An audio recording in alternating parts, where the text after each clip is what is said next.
Hello and good morning, friends. Welcome to the CEC-UGC live lecture. Dear friends, as you know that we have started a very new series on new media.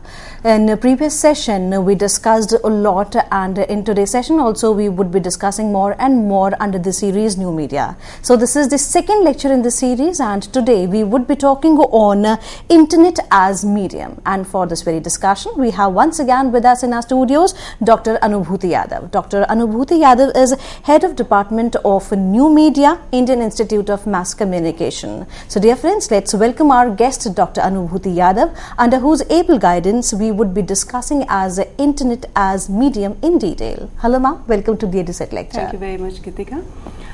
Good morning everyone, and today we'll be talking about Internet as a medium.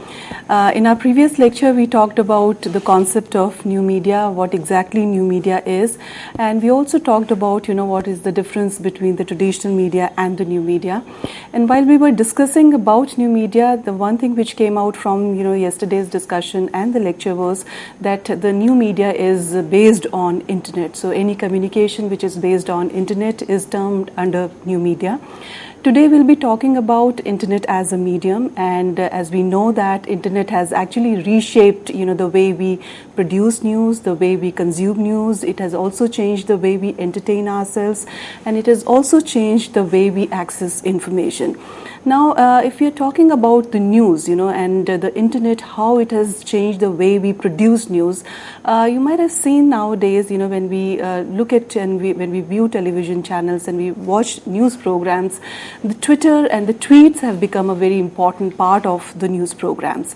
So in the production of a news program, in production of the content, the tweets have become a very important, they are playing a very important role. The Facebook posts are playing a very important role.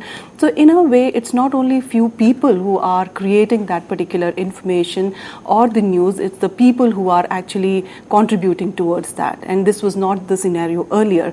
So it has, reshaped the news scenario. Also like entertainment scenario, which means that, if you look at, some of the serials which are uploaded on the YouTube, you can see a lot of discussions related to, the script of that particular program, related to, the characters of that particular program. And somehow, the program changes, the script changes as per the demand of the audiences and as per the discussion which is happening in the forum there. And also it has affected the way we access information, and this is what we are going to talk about today: internet as a medium and how it has impacted the news, the entertainment, and the information. Now we'll be talking about the new communication paradigm, and this is something which is very important because when we talk about the old communication paradigm, there the focus was more on the mass communication, which means that the information flow was from one particular organization to many. And when you're talking about the new paradigm, and this is basically a network paradigm wherein each individual is connected with the other individual, and it's a network of communication rather than linear communication wherein one person, one individual is sending information to the mass audience. So in new paradigm we are talking about the network media, we are talking about many to many communication. Now let's talk about the difference between the traditional and the new media, and basically what the internet as a medium offers, and especially in field of mass communication. The first major difference is when we talk about the traditional media, it was the mass communication, which means that we were talking to masses, we were talking to a large number of people at one point of time. But when we are talking about internet, we are talking about the demassification. Now demassification is basically like we are not looking at the audience, which means that the large number of people. We are looking at the audience which are niche audience, and we can create our messages accordingly, which means that if we have to reach certain group of people, certain age group, maybe a certain gender group, we can create messages accordingly. So it's not a mass communication. In fact, like we have demassified the entire thing. Second, the difference is when we talk about the traditional way of communication, it was a passive communication, which means there was not much of interaction happening at that point of time. And especially like the audience or the readers, they were not able to connect with the organization. They were not able to connect with the people who were creating the messages. But when you are talking about the internet as a medium, it's a very interactive medium, which means that the moment you are on internet, the moment you are on online platform, you can always interact with each other. So the organizations, reporters, news, the people working in the newsrooms, they can always interact with their audience, and the audience can also play a very important role in making or creating of the different messages, and especially when it comes to follow-up stories, because it based on the kind of comments which are coming from the readers and the viewers. The third very important thing is it's a linear form of communication. When we are talking about the traditional media, it's a linear form of communication, which means that it's going in one direction, right? It's straight in straight one direction. But when you are talking about the internet as a medium, it's a non-linear form of communication. It's a networked form of communication, as we talked about. So the flow of communication is not in one direction. It is actually like in the the multiple directions.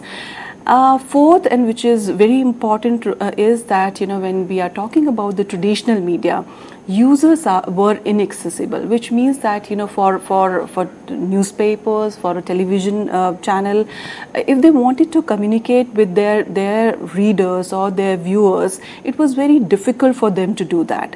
But now with the coming of the new technology, and especially the internet, it's user responsive, which means that whenever we feel like, we can always interact with our users. We know that, okay, these are the people who are registered on our platform.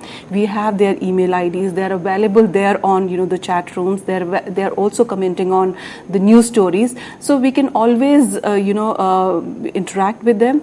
And also as a journalist, they can be a source of information. So if you want to build up on the source, I mean, that is the very nice platform where you know that there are a certain group of people who have keen interest in this particular area, and they can also provide you more information as far as that particular topic is concerned, or that particular field is concerned. So these are the major differences when we talk about the traditional media and the new media. The new media, which means something which is based on internet.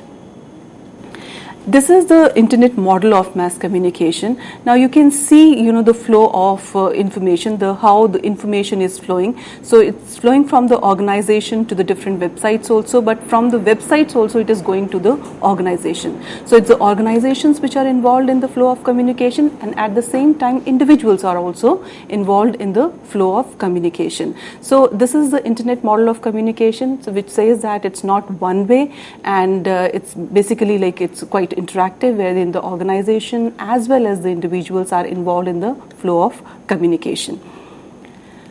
The internet model of mass communication also, talks about, the new arrangements of communication, and especially the multiple levels of communication. And there are a number of ways in which the communication happening in contrast to what was happening in the traditional media.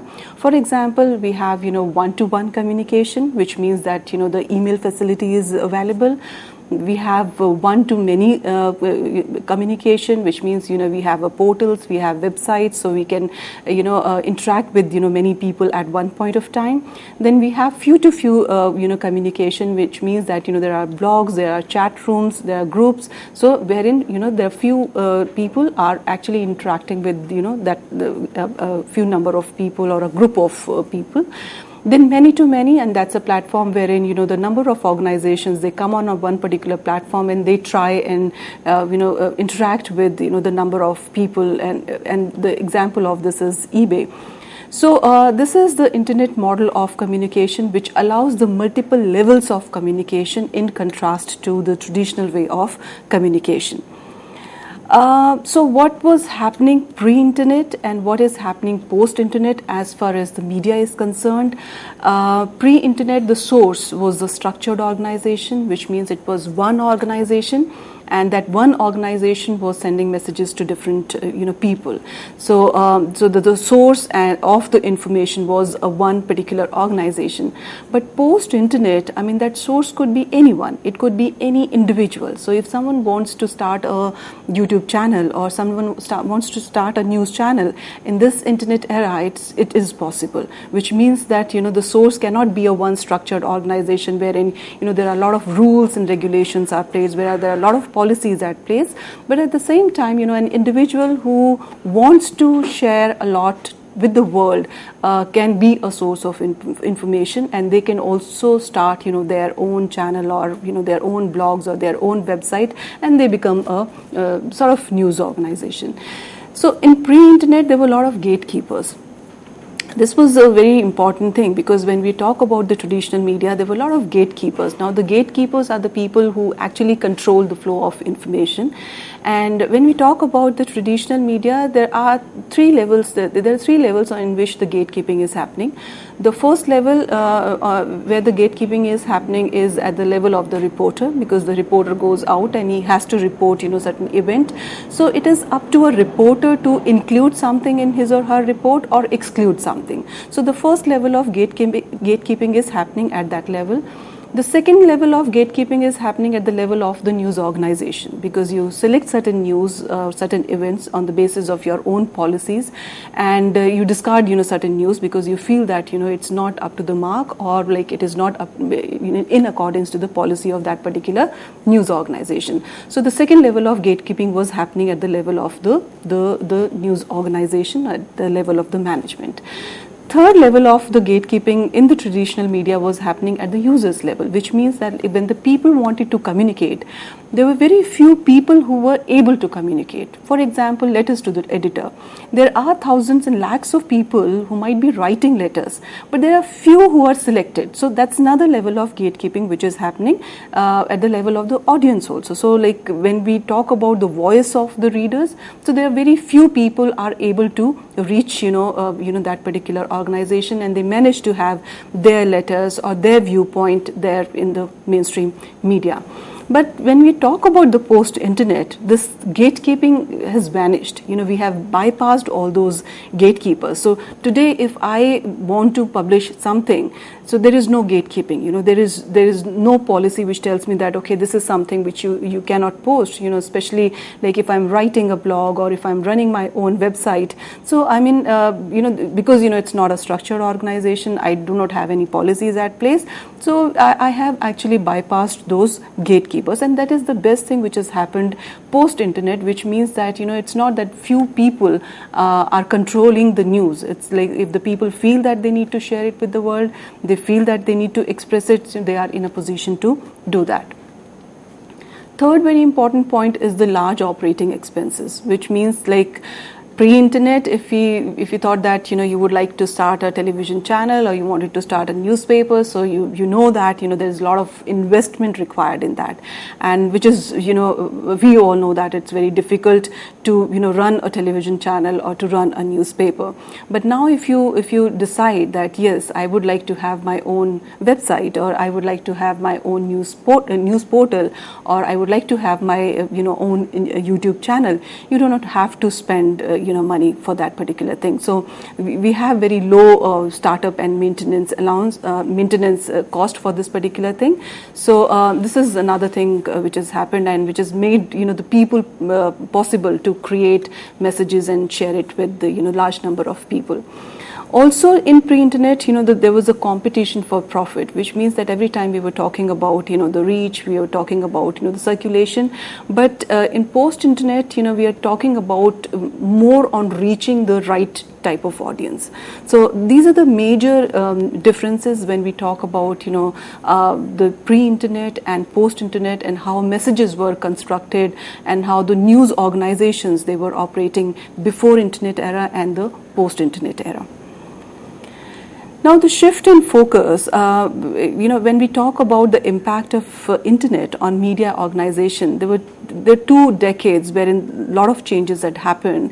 The first decade was like 1994, and that was the first digital decade, and there the focus was more on technology. So which means the network, cell phone, chips, camera, routers. So the focus was more on the technology, the focus was more on the equipments. Then in the second phase, which is like started from 2000 onwards, the focus was more on the delivery platforms, which means that the Wikipedia, LinkedIn, Twitter, Facebook. So nowadays the concentration is more on the delivery platforms rather than on the technology, because we know that the technology is in place, and now we would like to have a robust medium to deliver the messages to our target audience. Scenario till 2010, we discussed about this yesterday also, which means that there are a lot of people who are connected with the internet, and in India there's 324 million population which is connected with the internet, and the young population in India is demonstrating a huge appetite for digital content, which means that if you look at the way young people are consuming media messages, you would see that they are consuming those media messages not through that traditional media formats, or like through television or through newspaper. They are consuming news through cell phones, mobile phones, through tablets or through laptops. So they are showing huge interest in the way the digital content is consumed, and that's why people have to put in a lot of efforts in creating messages according to these particular media. Now, how internet has actually changed the way news is packaged. The internet and wireless technology have impacted the media sphere for news along the entire news value chain, which means that it has impacted each and every individual who is responsible for the production of news, starting from the news consumer, because the news consumer is the first one, the people who consumes the news, and they are also impacted with this, because nowadays the internet has made this possible that they can consume news anywhere, anytime. Right, so that's the major thing which has happened, and it's because of the news consumers. They are changing the way they are consuming information. That's why a lot of changes are happening in the media also, and journalists also, they are impacted by this, because there is a lot of information available on the web. There's a lot of content available on the web. They can always use that particular content for their research, and for journalists also, like earlier it was very difficult for them to connect with their sources, but now that with the internet and with the emails and all, it's easy to connect with the sources. So for them, getting information, being in touch with their experts and the sources has become very easy. For editors also, it's very important, because it has also impacted them a lot.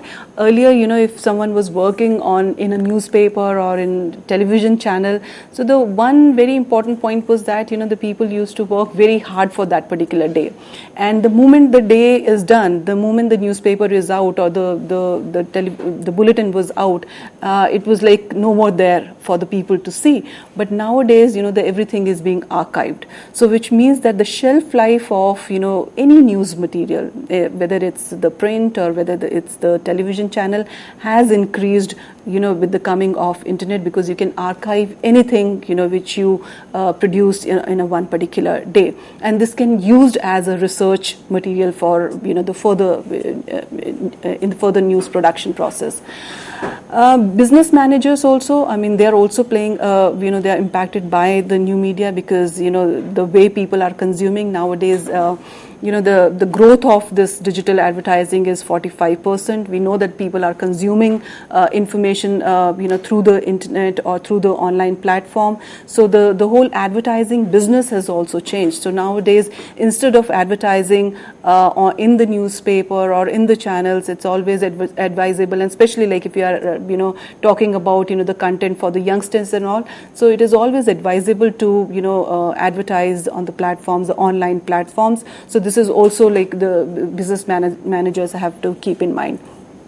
Similarly, advertisers, PR agencies, alternative media, activists, educators, all of them, they've been impacted with the internet, and the roles have changed. The way they were functioning earlier, that has also changed because of the coming of this new technology.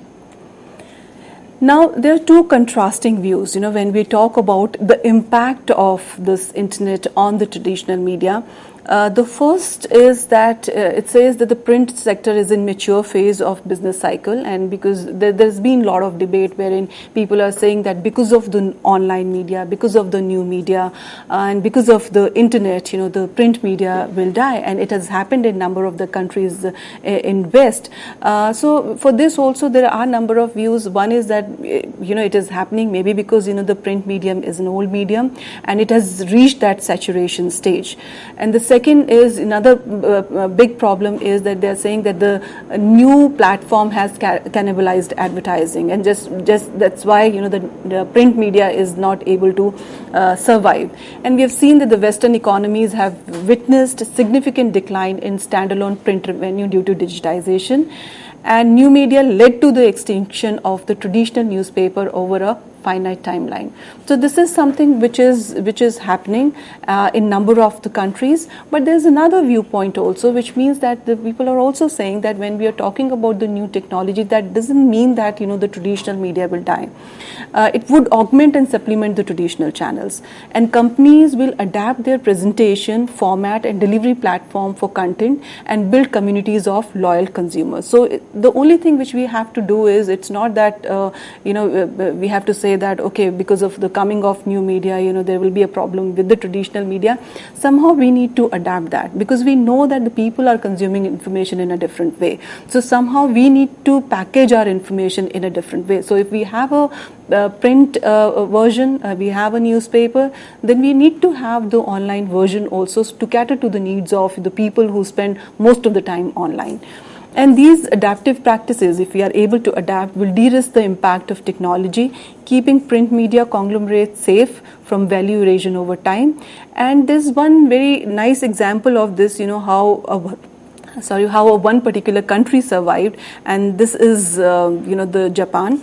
And here, if we talk about Japan as a country, this is the most wired country, which means that the access to internet is there, and around 90% of the people, they are connected with the internet. But despite that, the newspaper circulation is growing there, and there is a reason for this. And the reason is that the people feel that there's a lot of content available on the web, and the content which is available on the web, and the abundance of the content on the web, and that too which is available free of cost. So they have apprehension in consuming something which is available freely, and and they don't have to pay for that. So that's why they're sticking to their own the print medium. They do read newspaper, and the circulation is increasing there.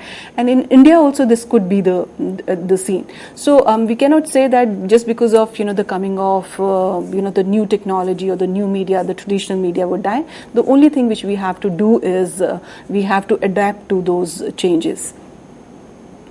Now, this is one case study of Wall Street Journal, and which is like integrating new media, which means that if the new media is introduced, and if there's a traditional newsroom wherein we were just involved in printing of a newspaper and disseminating that particular thing, but if we need to catch up with whatever is happening in on the online platforms or in the digital era, so there is a way of doing it, and this is the Wall Street Journal case study. So which means that the first thing is that you have a free periodical websites, which means that you have your own website, and you have the supplements website also. Then the second is that you can send free email newsletters, which means that the people are there, they are reading your newspaper, but still you want to connect with them because they might not come to your website every day. So you want to send them a newsletter, and wherein you will have the link of the main stories of that particular day or a week, and you would like to send them and tell them that okay, this is what is there in the newspaper, and you can come and you can read the newspaper. Then there are books and products also available, and there are online stores available. Then they're also organizing digital events, virtual events. Then the subscriptions are there, because if we talk about India, we do not have subscription as such. I mean, it isn't started, and it will take time, because the movement will tell them that, okay, fine, if you have to go to a news portal and you need to subscribe for that, and if you need to download certain news story, you have to pay for that. People will not be ready for that particular thing. And since it's this particular medium is at a very evolving stage, and right now if we start asking for the money, then there will be an issue. So the people might not come to the website. So here right now it's a little difficult, but the world over people are doing that. They have got into this because there has to be a revenue model, if we are there on online platform. Then there are membership also. Memberships for the online editions, and then the live events, the different conferences are aired. So this is the model which the Wall Street Journal is adopting. Now, what are the challenges and opportunities? One is, if you are there on new media, so it's a easier and real-time measurement of statistics, which means that you can analyze who all are coming to your website, where are they coming from, how much time they are spending, and which is a beautiful thing, because earlier the circulation was the only thing which we had, but now who all are coming, which age group is coming, how much time they are spending, which newspaper news they want to read. So we get the entire statistics if we are online. Also, it's a unique way of closing the communication loop. Many a times it happens that there are there are a lot of comments coming in. People have their own viewpoints related to one particular news story. So that's another platform, because if you have opened your particular website for the comments and all, so the people can come and they can discuss that particular thing with the reporters and with the news organization.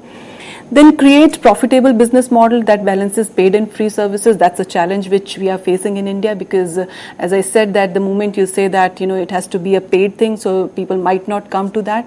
But there has to be some balance. If you really want to have a good content, then we should be ready to pay for that particular content.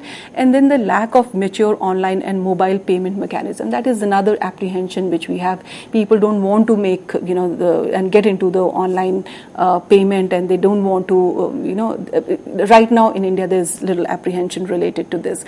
So these are the challenges and opportunities when it comes to using internet as a medium for the media organizations. So this is all about the internet as a medium. So today we talked about the internet as a medium, the difference between the traditional and the new media, and some case studies how Wall Street Journal is integrating new media in their work.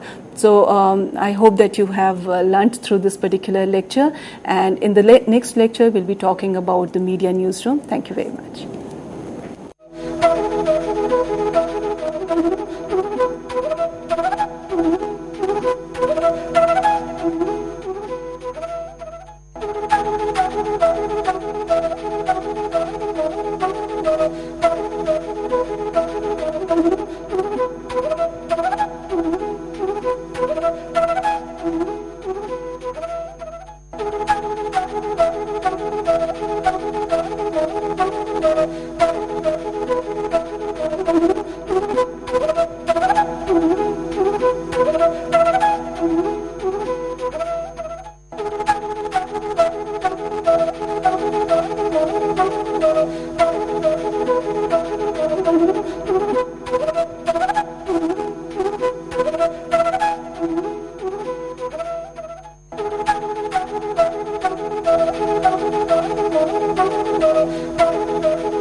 Good morning, everyone.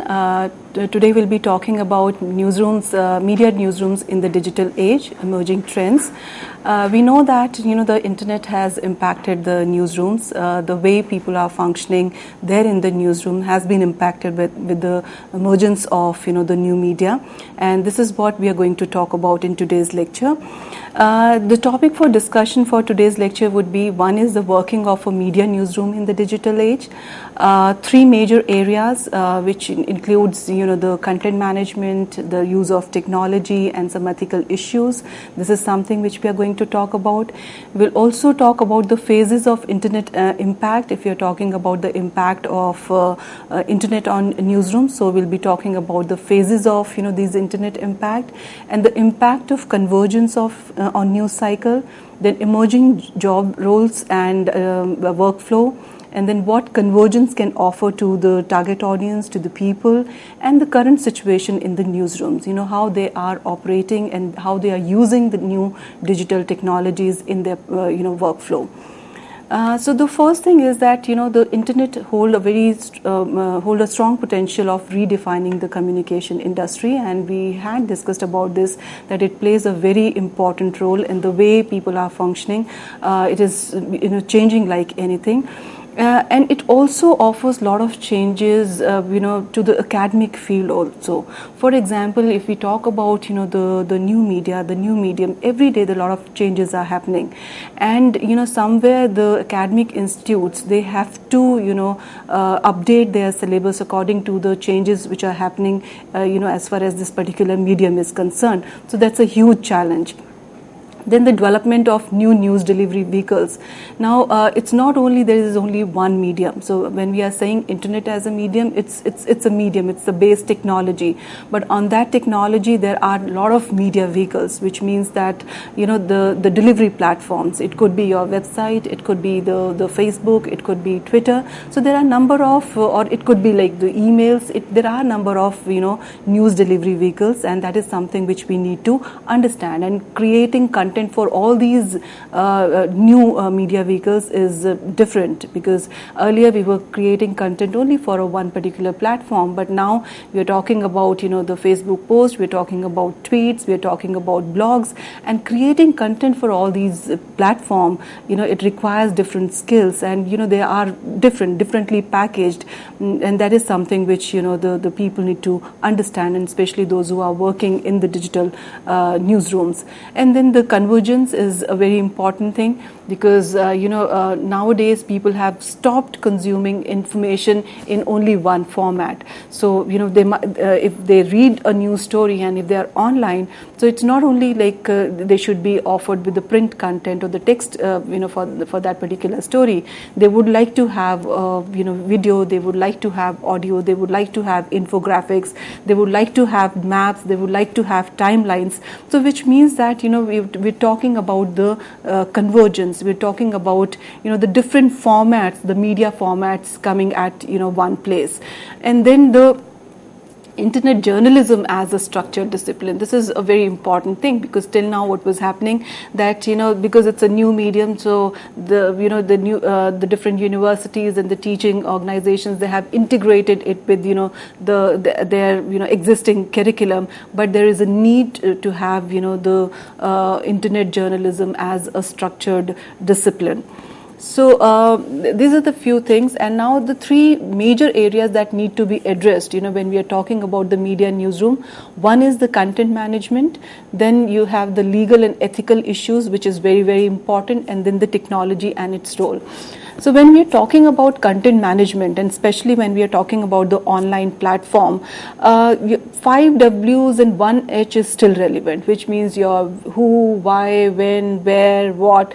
That is still very important, but here the focus is more on the packaging of the information in the different formats, which means that you have a media websites, you have the net-based vehicles, and then there is a news. So there are different net-based vehicles which we need to understand. For example, the first thing which comes is emails. So what you do is the moment you have a news, you push news alerts, you tell your target audience, your readers, your audience about the new developments which has taken place, and for that you send out emails to your target audience. And working on that email, creating that email is in itself an art. Then the newsletter. So you've sent an email, but after that, you just want to tell them that, okay, what are the best stories which are available on the website today? So you'll create a newsletter. So you'll design a newsletter. You'll create content for that particular newsletter. So you won't have the entire story in the newsletter, but you'll have the summary of the story, and you'll give the hyperlink of that particular story in the newsletter. So that's another stage of the dissemination of information when we are talking about the digital newsrooms. Then you have mobile phones. So for the mobile phones also, you need to push news headlines, because you have the database of your readers, your audience. So you need to tell them, and you need to reach out to them through the different platforms. So maybe like there's a day when the person is not connected, and the person is not there on the laptop, but he or she has his or her cell phone. So you need to send the alert through the mobile phones also. Then obviously the desktops, you have to have the online newspapers, and then the internet enabled radio, which means that you have the text file, and you have to only convert that into an audio format.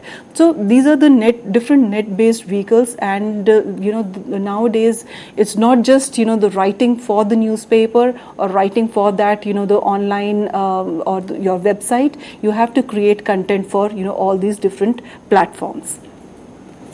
Now, coming on to the phases of internet impact, which is very important, and we'll be talking about India only, like when internet came in India and how it has impacted the media industry, and especially like the news industry. So the first tentative forays into cyberspace were made in 96 and 97.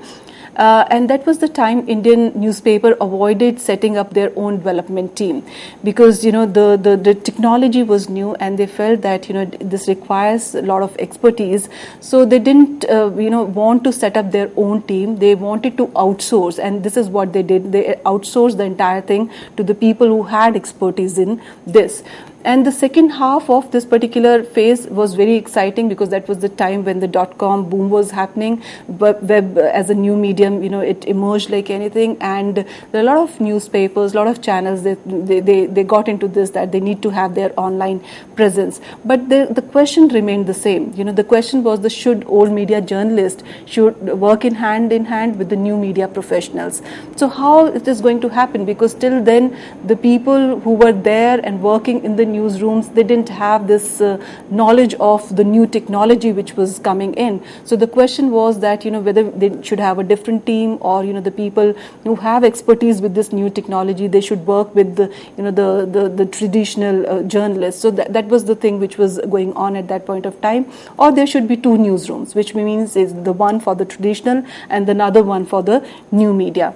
So, and it has actually impacted, the job profiles, job definition, and especially the newsmen. And they actually at that point of time accepted the hybrid model, which means that yes, if there is a reporter or a writer, he'll write also, but at the same time they'll be working on the online medium also. Second stage of the internet impact was 2001, and that was the time when there were a lot of net savvy teams in the newsrooms, because the people got training in this, and when they come and they joined the news organization, they were already trained in this particular thing. They were familiar with the web technologies. They knew how to operate for example websites, or upload on website, upload on content management system, work on the social media platform. But still the question remained the same, whether there should be a single newsroom or there should be a multiple newsrooms.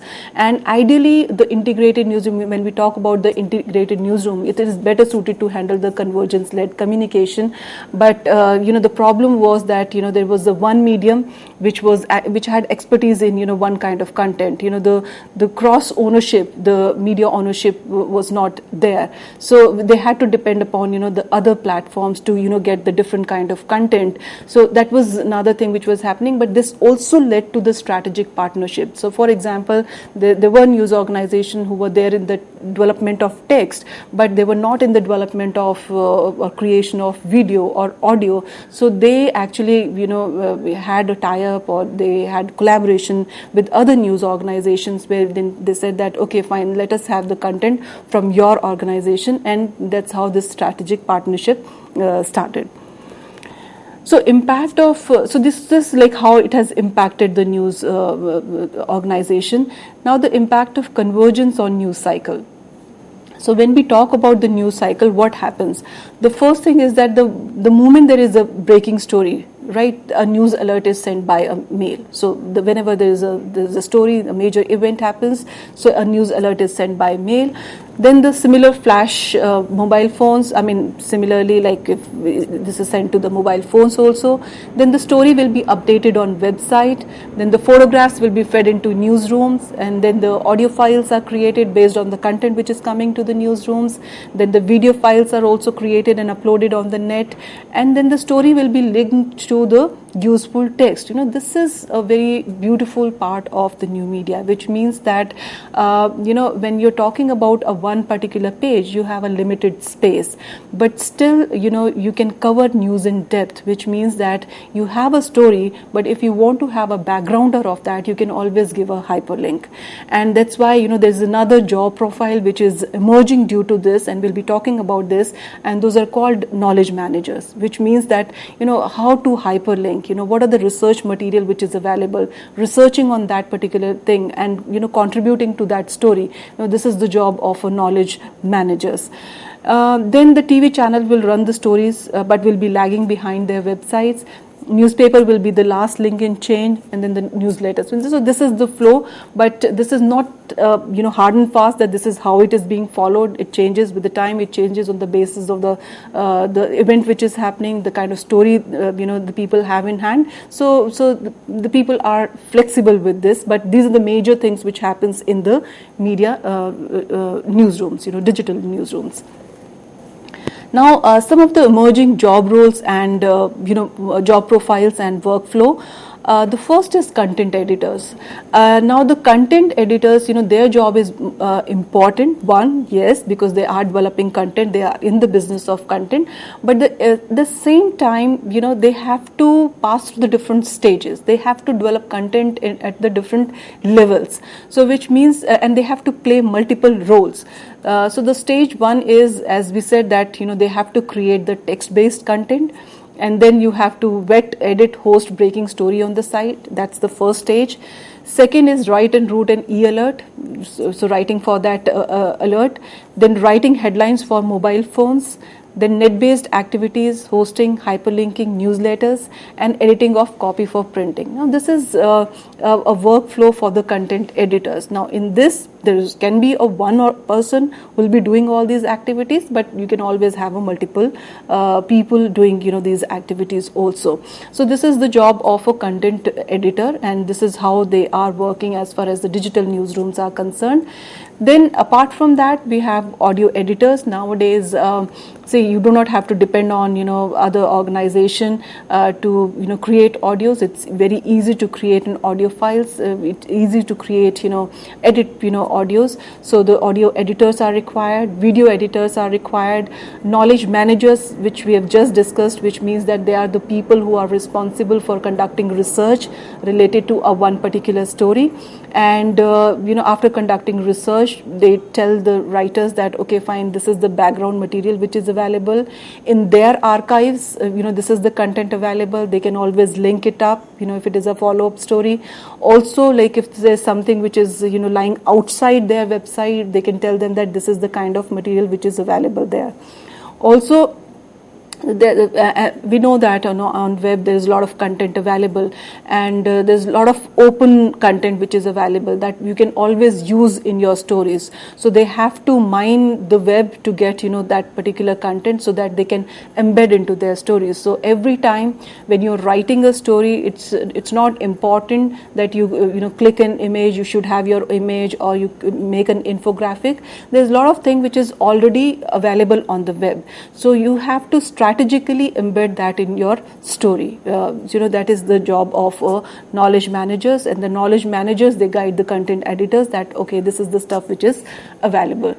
Then the coordination editors, which means that when the multiple people are working on the different formats, so they need to have certain people, who can act as coordinators and take the content from each other and then give it to the content editors so that they can package the entire story. And then the development team. Now the development team could be from the mass communication background, but ideally they are the people who have the knowledge of coding and programming, because nowadays when we talk about packaging the content in a different way, many a times it happens that we try and we want to make our own small little, say for example, timeline. So the timeline it can be made using the softwares which we already have, but you can make timeline from the scratch. So for this you need to have coders, you need to have programmers, and if you want to make certain changes in your website, you want to make certain changes in the website because you want to package it and offer that particular information differently. So you need to have the programmers and the coders working in the newsrooms. So this was like the job profiles, emerging job profiles. Now what Convergence can do for the target audience, for our audience, one is that the people can read the report in text form. They can hear the report as an audio file. They can read or hear the report on their mobile phones. They can watch the report as a video file, and they can click on hyperlinks. So we are providing a lot of opportunities to our readers. As a reader or as an audience, there might be someone there who is not interested in reading. So we as a content managers or content developers, we need to offer them the content in a variety of ways, which means that if someone doesn't want to read, then we should be in a position to offer that particular person a video related to that particular story. We should be in a position to offer an infographic, or we should be in a position to offer audio. So we should not feel that there is this one type of content that will cater to all the needs. We have to have content in a multiple formats, and because we know that the people consume information differently. So, but what exactly is happening? So this is something like I've told you, the ideal situation. This is the workflow of a newsroom. But what is happening presently in the newsrooms? Media acknowledge to have a common newsroom, but still they continue to work out of the multiple newsrooms. There is, I won't say there is no convergence, but there is little convergence at the moment, and the only convergence which is happening is in the internet newsroom only. And one story is edited twice. This is something which is very important. When I'm saying one story is edited twice, for example, there's a newspaper, right, a leading newspaper from our country, and there is one very important story. So they would not like to have that story on their website, right? Because they feel that that's their USP for the next day. So they would like their readers to read the newspaper and read that particular story in the morning. So what they do, they write a story, but they don't reveal much information related to that. They put it on their website, and next day, once the story is out in the newspaper or maybe like in the channel, and then they re-edit that particular story, and then they upload the entire content up there. So this is also what is happening, and that's why we're saying that if we really want our traditional medium to survive, we have to adapt to that particular thing. So that's one of the strategy, wherein you're not revealing each and everything, but yes, there are certain things which you are keeping it to yourself, which you feel that it should be released only in the morning newspaper, or maybe in the prime time bulletin, and the rest of the things which you are writing on the web. Now, also there is a huge impact on space selling. There are two space selling teams. One is for the print product and one is for the internet property. Now, internet, there is a field of internet advertising, and we'll have a separate session on that and what are the different tools available for that particular thing. But this is something which is very, very important, and digital advertising in India, according to FICCI KPMG report, is growing at a rate rate of 45%, and which is, if we compare it with any other medium, it is the highest.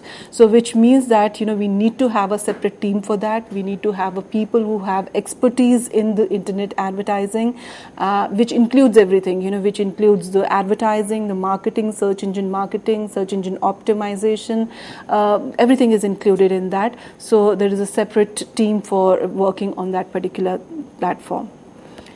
Now, coming on to some ethical issues, some legal questions, because the moment we are there on the web, the moment we start sharing information on the web, there are a lot of issues which come in, and there could be legal issues, there could be ethical issues. The first very important thing is the bulletin boards. Should it be regulated?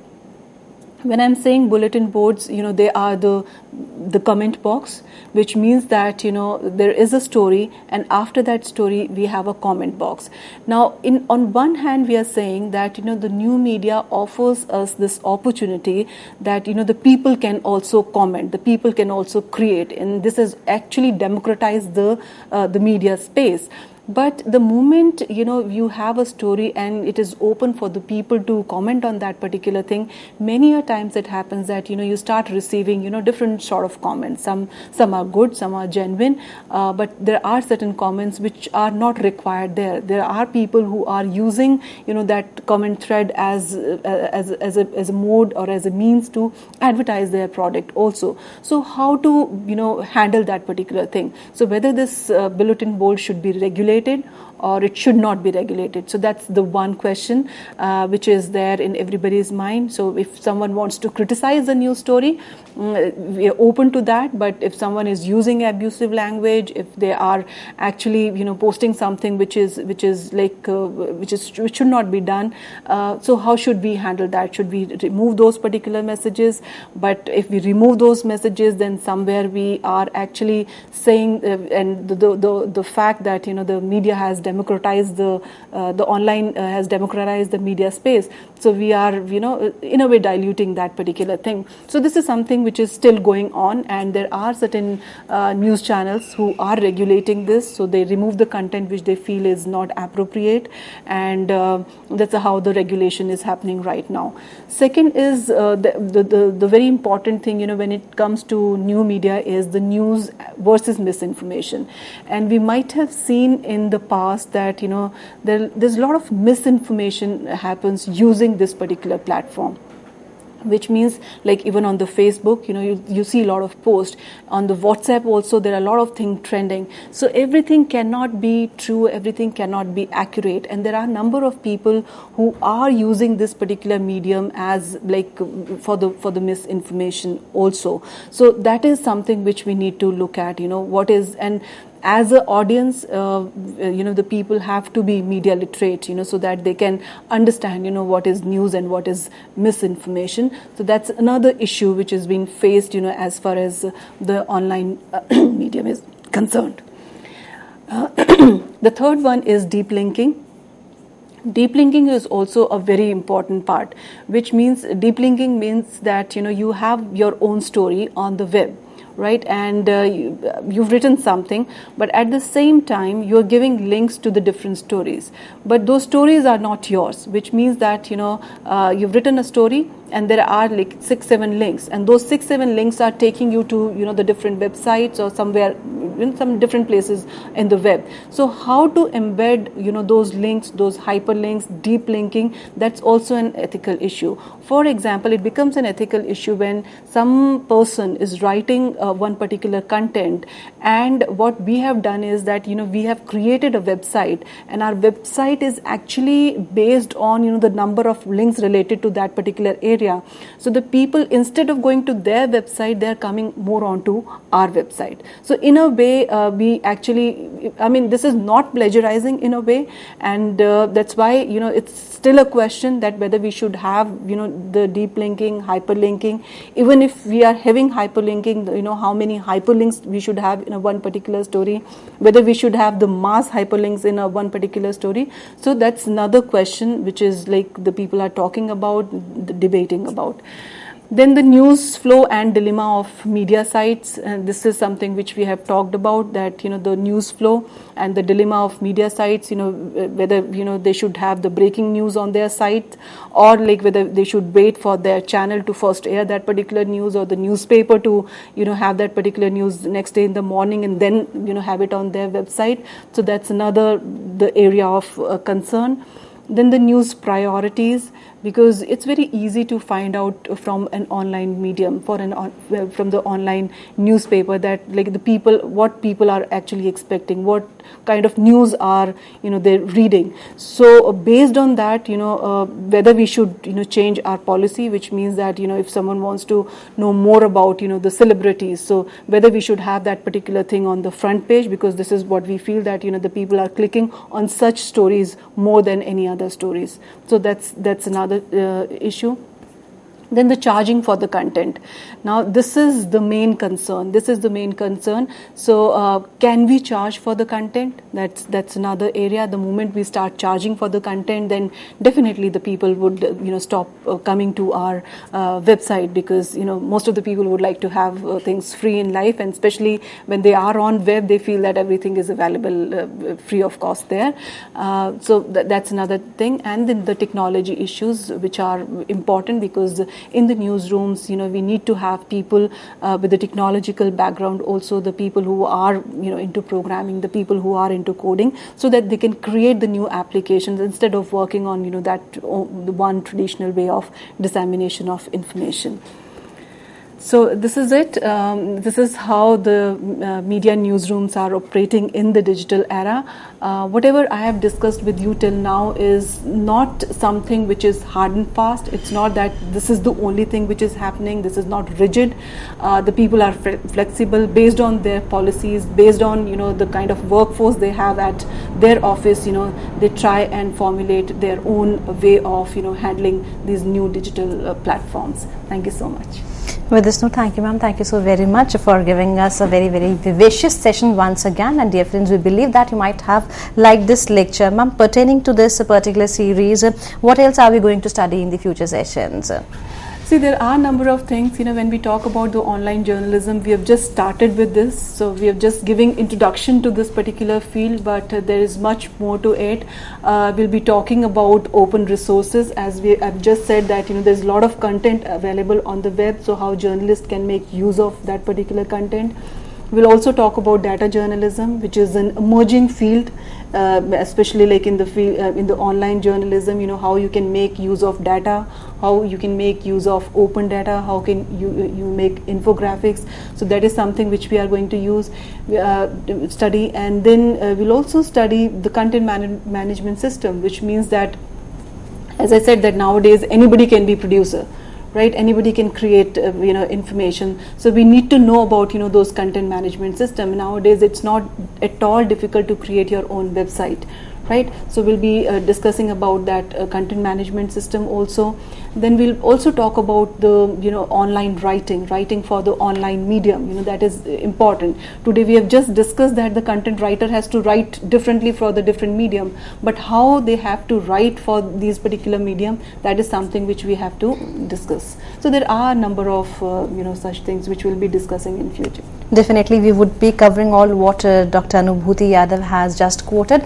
Ma'am, one more question right now, because the business industry is going, and in that context, new media has a very good role on that part. So should we be covering that portion also? Exactly, like when you're saying business industry is growing, so I think you're talking about the advertising, because this is a very important thing. We'll be talking about internet advertising, and we'll be talking about search engine marketing. We'll be talking about search engine optimization. We'll be discussing about the Google AdWords, AdSense, how to create display advertisements on for any website. So these are the things which we are going to talk about, and the business part of it, yes, because it's not only these search engine optimization or marketing or internet advertising. We also have to take into account the social media advertising. So this is also we are going to talk about, which means how to use Facebook for the advertising campaign, how to use Twitter for that particular thing. So these are the things which we are going to talk about in future. Definitely, all what you have said has increased my curiosity level, in fact. So looking forward for all the lectures would be conducted for you very shortly. And dear friends, we would like to tell you all that if you want to give your feedback for this particular lecture, then you can mail us at info.cec@nic.in. We have already uploaded previous lecture for you on YouTube, and this lecture is also going to be uploaded on YouTube very soon. So we would be meeting again tomorrow and would be discussing on another topic under the series New Media. Thank you, ma'am. Thank you very much.